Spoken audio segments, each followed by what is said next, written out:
नमस्कार दर्शक बंधु, आज हूँ डिसेम्बर मास 17 तारिख बुधवार।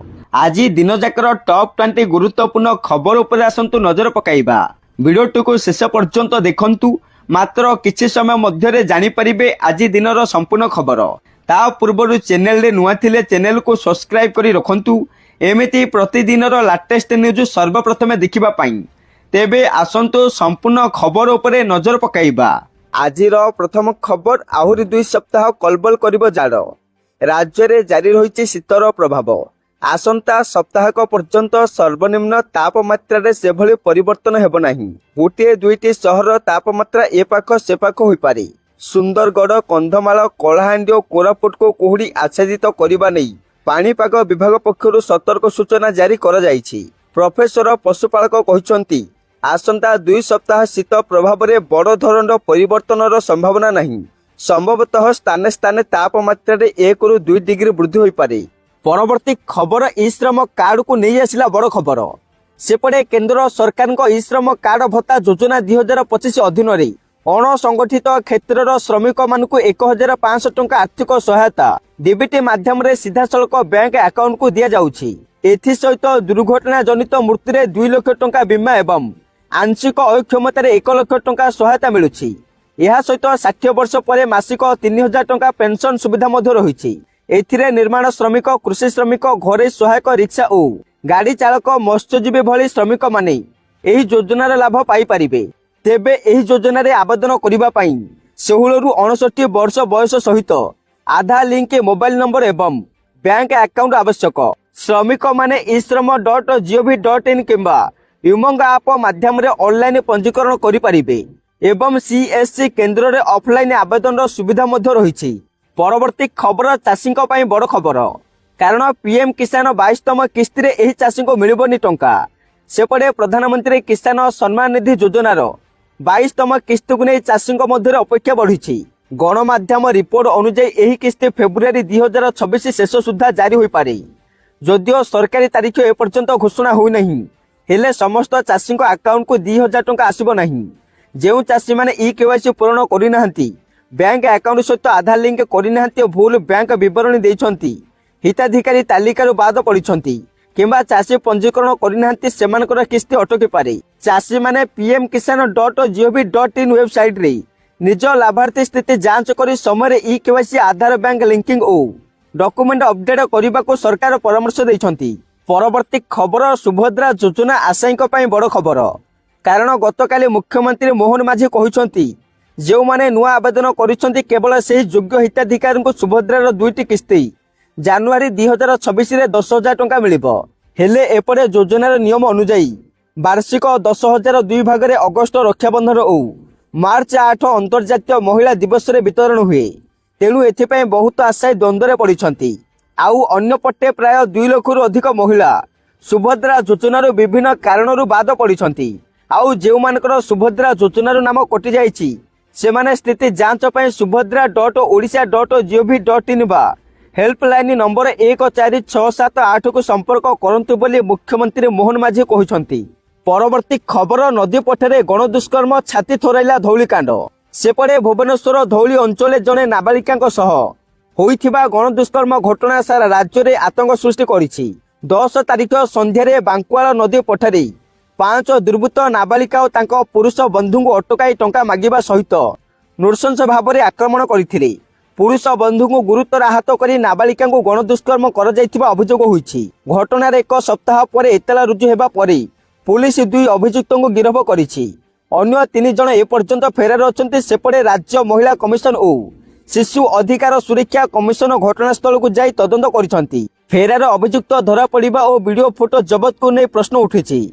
एपटे पीड़िता परिवार भय और आशंकार अछंती। परवर्ती खबर, प्रदूषण नियंत्रण सर्टिफिकेट नथिले मिलिबनी पेट्रोल और डीजेल। सेपटे दिल्ली रे वायु प्रदूषण भयंकर स्तर को पहुंचीबा परे सरकार कड़ा निष्पत्ति नेइछंती। डिसेम्बर 18 रु वैध पीयूसी सर्टिफिकेट नथिबा जानवाहन को पेट्रोल पंप रे तेल दियाजिबो नाही।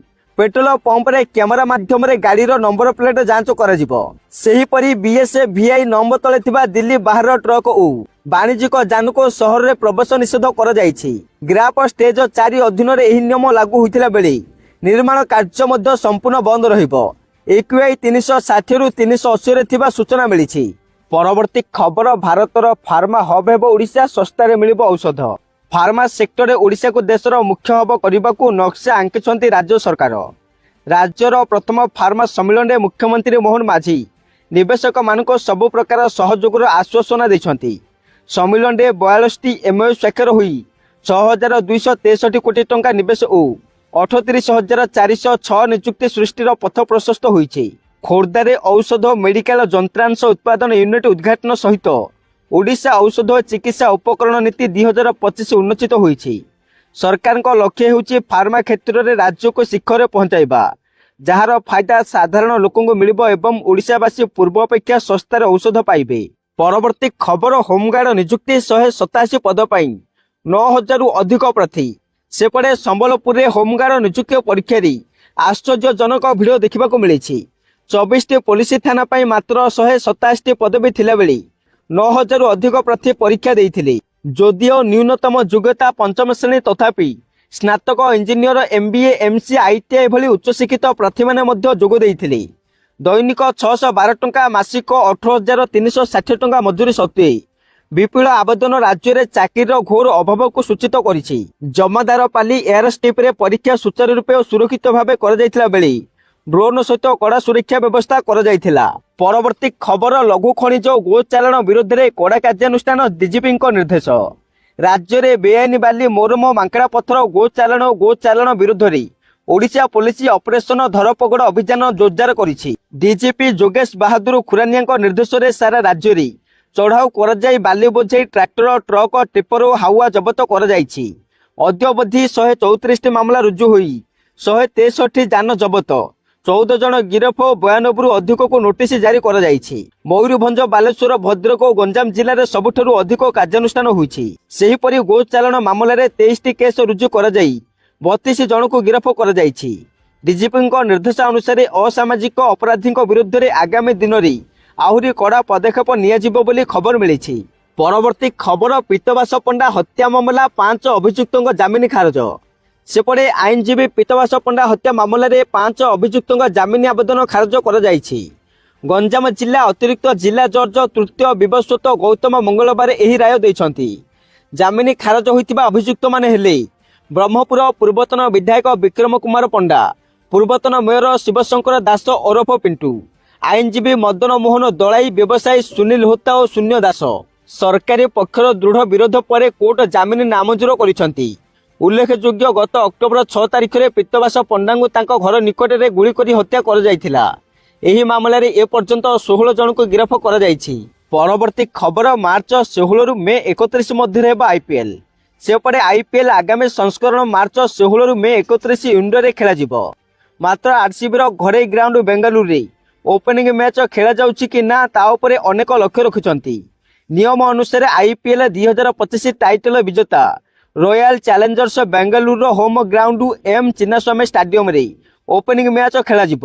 ହେଲେ ତାହା ସ୍ଥିର ହୋଇନାହିଁ। ଯଦିଓ ଏହି ଭେନ୍ୟୁ କର୍ଣ୍ଣାଟକ ରାଜ୍ୟ ସରକାରଙ୍କ ଠାରୁ ସର୍ତ୍ତମୂଳକ କ୍ଲିୟରାନ୍ସ ହାସଲ କରିଛି, କାରଣ ଚଳିତ ବର୍ଷ ଜୁନ ମାସରେ RCBର ବିଜୟ ଉତ୍ସବ ପାଳନ ବେଳେ ଦଳାଚକଟା ଘଟଣାରେ 11 ଜଣ ଖେଳପ୍ରେମୀଙ୍କ ମୃତ୍ୟୁ ଘଟିଥିଲା। ପରବର୍ତ୍ତୀ ଖବର ଘୁଞ୍ଚିଲା +2 ପରୀକ୍ଷା ଫର୍ମ ପୂରଣ ତାରିଖ। ସେପଟେ ଓଡ଼ିଶା ଉଚ୍ଚ ମାଧ୍ୟମିକ ଶିକ୍ଷା ପରିଷଦ ଛାତ୍ରଛାତ୍ରୀଙ୍କୁ ଶେଷ ସୁଯୋଗ ଦେଇଛି। ଯେଉଁମାନେ କିଛି କାରଣବଶତଃ ଯୁକ୍ତ 2 ପରୀକ୍ଷା ପାଇଁ ଫର୍ମ ପୂରଣ କରିପାରି ନାହାନ୍ତି, ସେମାନେ ଆସନ୍ତା ଡିସେମ୍ବର 18 ତାରିଖ ସୁଦ୍ଧା ଫର୍ମ ପୂରଣ କରିପାରିବେ। ଡିସେମ୍ବର 19 ତାରିଖରେ ଛାତ୍ରଛାତ୍ରୀଙ୍କୁ ଆଡମିଟ୍ କାର୍ଡ ମିଳିବ। ବିନା ଆଡମିଟ୍ କାର୍ଡରେ ମଧ୍ୟ ପିଲା ଇଣ୍ଟରନାଲ ପରୀକ୍ଷା ଦେଇପାରିବେ ବୋଲି କହିଛନ୍ତି ପରୀକ୍ଷା ନିୟନ୍ତ୍ରକ doctor Prashant Parida. Registration number ଆଧାରରେ ପିଲାମାନେ ଇଣ୍ଟରନାଲ ଦେଇପାରିବେ। ମାତ୍ର ପ୍ରାକ୍ଟିକାଲ ପରୀକ୍ଷା ସହିତ ମୁଖ୍ୟ ପରୀକ୍ଷା ପାଇଁ ଆଡମିଟ୍ କାର୍ଡ ଆବଶ୍ୟକ ହେବ। ପରବର୍ତ୍ତୀ ସମୟରେ ଆଡମିଟ୍ କାର୍ଡ ଆସିଲେ ପ୍ରାକ୍ଟିକାଲ ପରୀକ୍ଷା ସହିତ ମୁଖ୍ୟ ପରୀକ୍ଷା ଦେଇପାରିବେ। ଏହାଦ୍ୱାରା ଡ୍ରପ୍ ଆଉଟ୍ କମିବାର ଲକ୍ଷ୍ୟ ରଖାଯାଇଛି। ପୂର୍ବ ନିର୍ଦ୍ଧାରିତ ସୂଚୀ ବଦଳରେ ଏବେ ଡିସେମ୍ବର 19 ତାରିଖରେ ଆଡମିଟ୍ କାର୍ଡ ଉପଲବ୍ଧ ହେବ। ସଂଶୋଧିତ କାର୍ଯ୍ୟସୂଚୀ ଅନୁଯାୟୀ ମାର୍ଚ୍ଚ 11 ତାରିଖ 2026ରେ ହେବାକୁ ଥିବା ପରୀକ୍ଷାକୁ ଏବେ ମାର୍ଚ୍ଚ 23, 2026କୁ ଘୁଞ୍ଚାଇ ଦିଆଯାଇଛି। କଳା, ବିଜ୍ଞାନ ଓ ବାଣିଜ୍ୟ ବିଭାଗର ଓଡ଼ିଆ ଭାଷା ବ୍ୟତୀତ ଅନ୍ୟ ସମସ୍ତ ମାତୃଭାଷା ପେପର ଯଥା ହିନ୍ଦୀ, ବଙ୍ଗଳା, ତେଲୁଗୁ, ଉର୍ଦ୍ଦୁ, ସଂସ୍କୃତ ଏବଂ ଅଲ୍ଟରନେଟିଭ୍ ଇଂରାଜୀ ଆଦି ପରୀକ୍ଷା ଗୁଡ଼ିକ ବର୍ତ୍ତମାନ ମାର୍ଚ୍ଚ 23ରେ ସକାଳ 10ଟାରୁ ଦିନ 1 ପର୍ଯ୍ୟନ୍ତ ଅନୁଷ୍ଠିତ ହେବ। ପରବର୍ତ୍ତୀ ଖବର 27ରେ ଦେଖାଯିବ ସୂର୍ଯ୍ୟପରାଗ। ବର୍ତ୍ତମାନ ପୃଥିବୀରେ ବହୁତ କମ୍ ଲୋକ ଫେବୃଆରୀ 2026ରେ ହେବାକୁ ଥିବା ଅନନ୍ୟ ସୂର୍ଯ୍ୟପରାଗକୁ ଦେଖିପାରିବେ। ଏହି ସୂର୍ଯ୍ୟପରାଗ ଭାରତରେ ଦୃଶ୍ୟମାନ ହେବ ନାହିଁ। ତେବେ ସୂର୍ଯ୍ୟପରାଗ ସୂର୍ଯ୍ୟକୁ ପ୍ରାୟ 96% ଗ୍ରାସ କରିବାକୁ ଥିଲାବେଳେ ଅବଶିଷ୍ଟ ଅଂଶ ଏକ ଲିଙ୍ଗ ବା ମୁଦି ସଦୃଶ ଦୃଶ୍ୟମାନ ହେବ। ମାତ୍ର 2 ମିନିଟ୍ 20 ସେକେଣ୍ଡ ପାଇଁ ଏହି ବିରଳ ଦୃଶ୍ୟ ଦୃଶ୍ୟମାନ ହେବ। ଏହି ସମୟରେ ଚନ୍ଦ୍ର ସୂର୍ଯ୍ୟଙ୍କ ସାମ୍ନାକୁ ଆସିବେ, କିନ୍ତୁ ସୂର୍ଯ୍ୟଙ୍କ ଧାରକୁ ଘେରି ଉଜ୍ଜ୍ୱଳ ଆଲୋକରେ ଏକ ବଳୟ ଦେଖାଯିବ। ଆଣ୍ଟାର୍କଟିକାରେ ଅବସ୍ଥାପିତ କିମ୍ବା ବିରଳ ସମୁଦ୍ର ଯାତ୍ରାରେ ଥିବା କିଛି ଗବେଷକ ଏହାକୁ ସିଧାସଳଖ ଦେଖିପାରିବେ। ବଳୟକାର ପରାଗ 11:46 ଆରମ୍ଭ ହେବ ଏବଂ 2 ମିନିଟ୍ 1 ସେକେଣ୍ଡ ପାଇଁ ରହିବ। ଦ୍ୱିତୀୟ ସ୍ଥାନ ରୁଷର ମିନି ଷ୍ଟେସନ ଏହି ଘଟଣା 12:07ରେ ଅନୁଭବ କରିବେ। 1 ମିନିଟ୍ 52 ସେକେଣ୍ଡ ପର୍ଯ୍ୟନ୍ତ ରହିବ। ପରବର୍ତ୍ତୀ ଖବର ଓଡ଼ିଶା ପୋଲିସର ନୂଆ ୱେବସାଇଟ୍ ଲଞ୍ଚ। ସେପଟେ ରାଜ୍ୟ ଆରକ୍ଷୀ ମହାନିର୍ଦ୍ଦେଶକ ଯୋଗେଶ ବାହାଦୁର ଖୁରାନିଆ ଓଡ଼ିଶା ପୋଲିସର ଲୋକ ସେବା ଓ ପାରଦର୍ଶିତାକୁ ଆହୁରି ସୁଦୃଢ଼ କରିବା ଉଦ୍ଦେଶ୍ୟରେ ଆଧୁନିକ ଜ୍ଞାନ କୌଶଳରେ ନିର୍ମିତ ଏକ ନୂଆ ୱେବସାଇଟ୍କୁ ଲୋକାର୍ପଣ କରିଛନ୍ତି। ରାଜ୍ୟ ପୋଲିସ ମୁଖ୍ୟାଳୟଠାରେ ଆୟୋଜିତ ହେଉଥିବା ଏକ ସ୍ୱତନ୍ତ୍ର କାର୍ଯ୍ୟକ୍ରମରେ ଉଭୟ ଓଡ଼ିଆ ଓ ଇଂରାଜୀ ଭାଷାରେ ପ୍ରସ୍ତୁତ ହୋଇଥିବା ଏହି ୱେବସାଇଟ୍କୁ ଡିଜିପି ଉନ୍ମୋଚନ କରିଥିଲେ। ଆଗାମୀ ଦିନରେ ସାଧାରଣ ବ୍ୟକ୍ତି ବିଶେଷଙ୍କ ନିମନ୍ତେ ଏହି ୱେବସାଇଟ୍ ବହୁ ଉପଯୋଗୀ ହେବ ଏବଂ ଏହା ମାଧ୍ୟମରେ ଲୋକମାନେ ପୋଲିସ ବିଭାଗର ବହୁ ଗୁରୁତ୍ୱପୂର୍ଣ୍ଣ ସୂଚନା ପାଇପାରିବେ ବୋଲି ସେ ମତ ପ୍ରକାଶ କରିଛନ୍ତି। ନୂତନ ୱେବସାଇଟ୍ରେ ସାଧାରଣ ନାଗରିକଙ୍କ ପାଇଁ ବିଭିନ୍ନ ଅନଲାଇନ ସେବା, ପୋଲିସ ସୂଚନା, ନୋଟିସ, ପ୍ରେସ୍ ବିଜ୍ଞପ୍ତି, ନିଯୁକ୍ତି ସମ୍ବନ୍ଧୀୟ ତଥ୍ୟ, ଟ୍ରାଫିକ ଓ ସୁରକ୍ଷା ସଚେତନତା, ନାଗରିକ ସେବା, ଅପରାଧ ନିରୋଧକ ପଦକ୍ଷେପ, ଗୁରୁତ୍ୱପୂର୍ଣ୍ଣ ସୂଚନା, ଆଇନଗତ ବ୍ୟବସ୍ଥା, ବାର୍ତ୍ତା ଭଳି ସୂଚନା ଉପଲବ୍ଧ ରହିଛି। ପରବର୍ତ୍ତୀ ଖବର ବଢ଼ିଲା କୃଷି ଦିବ୍ୟନିଧି ଯୋଜନାରେ ଆବେଦନ ଅବଧି। କୃଷି ଦିବ୍ୟନିଧି ଯୋଜନା ରାଜ୍ୟ ସରକାରଙ୍କ ଏକ ଯୁଗାନ୍ତକାରୀ ଛାତ୍ରବୃତ୍ତି ଯୋଜନା ଅଟେ। ଓଡ଼ିଶା ସରକାରଙ୍କ କୃଷି ଓ କୃଷକ ସଶକ୍ତିକରଣ ବିଭାଗ ଦ୍ୱାରା ସିଏମ୍ କିଷାନ ଯୋଜନା ଅଧୀନରେ ଥିବା ସମସ୍ତ ଯୋଗ୍ୟ ହିତାଧିକାରୀଙ୍କ ସନ୍ତାନ ସନ୍ତତିଙ୍କ ଉଚ୍ଚଶିକ୍ଷା ସ୍ୱପ୍ନକୁ ସୁଗମ କରିବା ପାଇଁ କୃଷି ଦିବ୍ୟନିଧି ଯୋଜନାରେ ଛାତ୍ରବୃତ୍ତି ପ୍ରଦାନ କରାଯାଉଛି ଏବଂ ଏହା ସେମାନଙ୍କ ଉଚ୍ଚଶିକ୍ଷା ପାଇଁ ବରଦାନ ସାଜିଛି। ଚଳିତ ଶିକ୍ଷାବର୍ଷ 2025-26ରେ କୃଷି ଦିବ୍ୟନିଧି ଯୋଜନାର ଅନଲାଇନ୍ ଆବେଦନ ସମୟସୀମା ଅକ୍ଟୋବର 15 ଠାରୁ ନଭେମ୍ବର 30 ପର୍ଯ୍ୟନ୍ତ ରଖାଯାଇଥିଲା। କିନ୍ତୁ ଆବେଦନ ସମୟସୀମା ଅତିକ୍ରମ ପରେ ମଧ୍ୟ ବହୁ ସଂଖ୍ୟକ ଛାତ୍ରଛାତ୍ରୀଙ୍କ ଅନୁରୋଧ କ୍ରମେ ବିଭାଗ ତରଫରୁ ଅନଲାଇନ୍ ଆବେଦନ ଏବଂ ଯାଞ୍ଚ ପ୍ରକ୍ରିୟାର ଅବଧିକୁ ବୃଦ୍ଧି କରାଯିବା ପାଇଁ ନିଷ୍ପତ୍ତି ଗ୍ରହଣ କରାଯାଇଛି। ବିଭାଗୀୟ ନିଷ୍ପତ୍ତି ଅନୁଯାୟୀ ଛାତ୍ରଛାତ୍ରୀଙ୍କ ଦ୍ୱାରା ଅନଲାଇନ୍ ଆବେଦନ ଶେଷ ତାରିଖ 20/12/2025 ରହିଛି। ସେହିଭଳି ଶିକ୍ଷାନୁଷ୍ଠାନ ସ୍ତରରେ ଆବେଦନ ପତ୍ରର ଯାଞ୍ଚର ଶେଷ ତାରିଖ 25/12/2025 ରହିଛି। ଜିଲ୍ଲା ସ୍ତରରେ ଜିଲ୍ଲା ମୁଖ୍ୟ କୃଷି ଅଧିକାରୀମାନେ 25/1/2026 ସୁଦ୍ଧା ଆବେଦନ ଗୁଡ଼ିକର ଅନୁମୋଦନ କରି ରାଜ୍ୟ ସ୍ତରରେ ଛାତ୍ରବୃତ୍ତି ପ୍ରଦାନ ନିମନ୍ତେ ଉପସ୍ଥାପନ କରିବେ। ସମସ୍ତ ଯୋଗ୍ୟ ଛାତ୍ରଛାତ୍ରୀଙ୍କୁ କୃଷି ଦିବ୍ୟନିଧି ଯୋଜନାର ସୁଯୋଗ ନେବା ପାଇଁ ବିଭାଗ ତରଫରୁ ଅନୁରୋଧ କରାଯାଇଛି। ପରବର୍ତ୍ତୀ ଖବର ସରକାରଙ୍କ ନୂଆବର୍ଷ ଭେଟି ବଢ଼ିଲା ଛାତ୍ରଛାତ୍ରୀଙ୍କ ଷ୍ଟାଇପେଣ୍ଡ। ସେପଟେ ବିଭିନ୍ନ ସରକାରୀ ଆୟୁର୍ବେଦିକ ଓ ହୋମିଓପାଥିକ କଲେଜରେ ପଢୁଥିବା ପିଜି ଛାତ୍ରଛାତ୍ରୀଙ୍କ ପାଇଁ ମିଳୁଥିବା ଷ୍ଟାଇପେଣ୍ଡରେ ବ୍ୟାପକ ବୃଦ୍ଧି କରିଛନ୍ତି ମୋହନ ସରକାର। ଆୟୁର୍ବେଦ ଓ ହୋମିଓପାଥିକ ଚିକିତ୍ସା କ୍ଷେତ୍ରରେ ଛାତ୍ରଛାତ୍ରୀମାନଙ୍କୁ ପ୍ରୋତ୍ସାହିତ କରିବା ପାଇଁ ମୁଖ୍ୟମନ୍ତ୍ରୀ ଏହି ନିଷ୍ପତ୍ତି ନେଇଛନ୍ତି। ଏହି ନୂଆ ଷ୍ଟାଇପେଣ୍ଡ 2026 ଜାନୁଆରୀ 1ରୁ ଲାଗୁ ହେବ। ଷ୍ଟାଇପେଣ୍ଡ ବୃଦ୍ଧି ନେଇ ସିଏମଙ୍କ ପକ୍ଷରୁ ସୂଚନା। ପିଜି ପ୍ରଥମ ବର୍ଷ ଛାତ୍ରଛାତ୍ରୀଙ୍କ ଷ୍ଟାଇପେଣ୍ଡ 55% ବୃଦ୍ଧି ହେବ। ଫଳରେ ଆଗରୁ ମାସିକ 31,000 ମିଳୁଥିଲା ବେଳେ ଏବେ ମିଳିବ 48,000। ପିଜି ଦ୍ୱିତୀୟ ବର୍ଷ ଛାତ୍ରଛାତ୍ରୀଙ୍କ ଷ୍ଟାଇପେଣ୍ଡ 62% ବୃଦ୍ଧି ହେବ। ଫଳରେ ଆଗରୁ ମାସିକ 32,000 ଟଙ୍କା ମିଳୁଥିଲା ବେଳେ ଏବେ ମିଳିବ 52,000 ଟଙ୍କା। ଆଉ ପିଜି ତୃତୀୟ ବର୍ଷ ଛାତ୍ରଛାତ୍ରୀଙ୍କ ଷ୍ଟାଇପେଣ୍ଡ 67% ବୃଦ୍ଧି ହେବ। ଫଳରେ ଆଗରୁ ମାସିକ 33,000 ମିଳୁଥିଲା ବେଳେ ଏବେ ମିଳିବ 55,000। ସେହିପରି ସରକାରୀ ଆୟୁର୍ବେଦିକ ଓ ହୋମିଓପାଥିକ ମେଡିକାଲ କଲେଜର ହାଉସ ସର୍ଜନ ମାନଙ୍କ ଷ୍ଟାଇପେଣ୍ଡ 17,000 ଟଙ୍କାରୁ 30,000କୁ ବୃଦ୍ଧି କରାଯାଇଛି। ଏହା ଚଳିତ ବର୍ଷ ଅଗଷ୍ଟ 1ରୁ ଲାଗୁ ହେବ। ଏହା ଦ୍ୱାରା ଛାତ୍ରଛାତ୍ରୀମାନେ ଶିକ୍ଷା ଓ ରୋଗୀ ସେବାରେ ଅଧିକ ମନୋନିବେଶ କରି ଗୁଣାତ୍ମକ ସ୍ୱାସ୍ଥ୍ୟ ସେବା ଯୋଗାଇ ଦେବେ ବୋଲି ମୁଖ୍ୟମନ୍ତ୍ରୀ ଆଶା ପ୍ରକାଶ କରିଛନ୍ତି। ପରବର୍ତ୍ତୀ ଖବର କ୍ରିକେଟ ପ୍ରେମୀଙ୍କ ପାଇଁ ବଡ଼ ଖବର, କାରଣ ବିସିସିଆଇର କଡ଼ା ନିର୍ଦ୍ଦେଶ। ସମସ୍ତ ଭାରତୀୟ ଖେଳାଳିଙ୍କ ପାଇଁ 2ଟି ମ୍ୟାଚ୍ ବାଧ୍ୟତାମୂଳକ। ସେପଟେ ଆସନ୍ତା ଡିସେମ୍ବର 24ରୁ ଆରମ୍ଭ ହେବାକୁ ଥିବା विजय हजारे ट्रॉफी अति कम रे दुईटी दिनिकिया मैच खेलिबाको वर्तमान समस्त भारतीय खेलाड़ी बाध्यतामूलक कर बीसीसीआई चाहूची जे दक्षिण आफ्रिका विपक्ष शेष टी20 डिसेम्बर 19 अहमदाबाद एवं न्यूजीलैंड विपक्ष प्रथम दिनिकिया जनवरी 11 2026 मध्य 3 सप्ताह व्यवधान रे समस्त वरिष्ठ खेलाड़ी घरोई क्रिकेट खेलंतु। एही निर्देशनामा अजित अगरकर नेतृत्वाधीन जातीय चयन कमिटी द्वारा खेलाड़ी मानकु जणाई दिया जाइछि। परवर्ती खबर ओडिशावासी बड़ खबर कारण आउ भिसा पाई कोलकाता दिल्ली हैदराबाद जिबेनी ओडिशावासी राज्य सरकार पक्षर हेला बड़ घोषणा। भुवनेश्वर एथर हेब global visa application centre Bermuda बस टर्मिनाल बिल्डिंग रे ही सेंटर कार्यक्षम हेब। एथिपई राज्य सरकार 3000 वर्गफुटर जगह जोगाई देबे। मुख्यमंत्री Mohan Charan Majhi Bhubaneswar global visa application centre प्रतिष्ठा पर अनुमोदन करिसंती। एही प्रस्तावित भिसा सेंटर भुवनेश्वर बरमुंडा स्थित बाबा साहेब आंबेडकर बस टर्मिनाल बिल्डिंग रे कार्यक्षम हेब। अंतर्जातीय भिसा पाइबा पय पूर्वरु राज्यवासी को कोलकाता दिल्ली हैदराबाद भली देशर अन्य शहर को जीवा पय पड़ुथिला किंतु एबे ताहा करिबाको पड़िबनी। तेबे भुवनेश्वर एक भिसा सेंटर प्रतिष्ठा करिबा पय राज्यवासी पक्षर बहु दिन दाबी रही आसुथिला। ए सब को दृष्टि रखी मुख्यमंत्री यही गुरुत्वपूर्ण निष्पत्ति नहीं। परवर्ती खबर चाषी बड़ खबर कारण चाषी निर्धारित धान उठाइबे सरकार। टोकेन पाई नथिबा चाषी को टोकेन देबाकू निर्देश दिया जाइछि।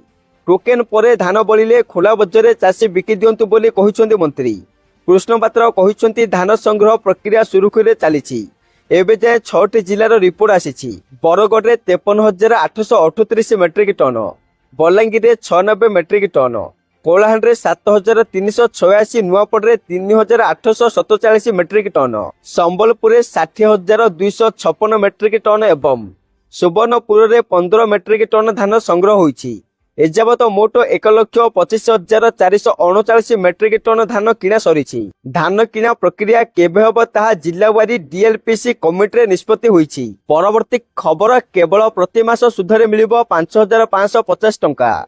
पोस्ट ऑफिस रो दमदार स्कीम एमआईएस योजना अधीन रे आपन को पुनरावृत्ति निवेश करबाको पड़िबो नाही। थरे आपण निवेश कले आपण मासिक आय करबा आरंभ करिवे। पोस्ट ऑफिस एही योजना अधीन रे 7.4% वार्षिक सुध प्रदान करे जहाँ सीधा सड़क आपण बैंक अकाउंट को स्थानांतरित हुए। आपण एही टंका को आपण अकाउंट रे रखि पारिबे किंबा आवश्यक हेले उठाई पारिबे। एही योजना रे आपण मात्र 1000 देई एक अकाउंट खोली पारिबे। गोटी अकाउंट पई सर्वाधिक निवेश सीमा 9 लाख जेतेबेले एक मिलित अकाउंट पई सर्वाधिक निवेश सीमा 15 लाख। एक मिलित अकाउंट रे सर्वाधिक 3 जण लोक जोग दे पारिबे। जदि आपण गोटी अकाउंट रे 9 लाख एककालीन निवेश करंती तेबे आपण 5 वर्ष पई प्रति मासरे 5,550 रे एक स्थिर सुधार पाइबे। एही राशि सीधा सड़क आपण बैंक अकाउंट जमा हुए एवं मासिक आयर एक निर्भरयोग्य उत्स होइथाय। एमआईएस योजना गुड़िक 5 वर्ष मध्य परिपक्व हुए। परिपक्वता परे आपण अकाउंट जमा होइतिबा संपूर्ण राशि आपण बैंक अकाउंट को स्थानांतरित हो जाए। यार अर्थ होउछि आपण केवल मासिक सुध पाइबे नहीं बरम आपण मूल निवेश मध्य सुरक्षित रहिबो। एमआईएस योजना रे एक अकाउंट खोलिबा पई आपनकर एक पोस्ट ऑफिस संचय अकाउंट थिबा आवश्यक। अकाउंट खोलिबा मात्रे स्थिर मासिक आय आरंभ हुए एवं आपण सुविधा अनुसार पांठी व्यवहार करि पारिबे। एही योजना सुरक्षित एवं नियमित आय चाहुथिबा लोकंक पई भलो।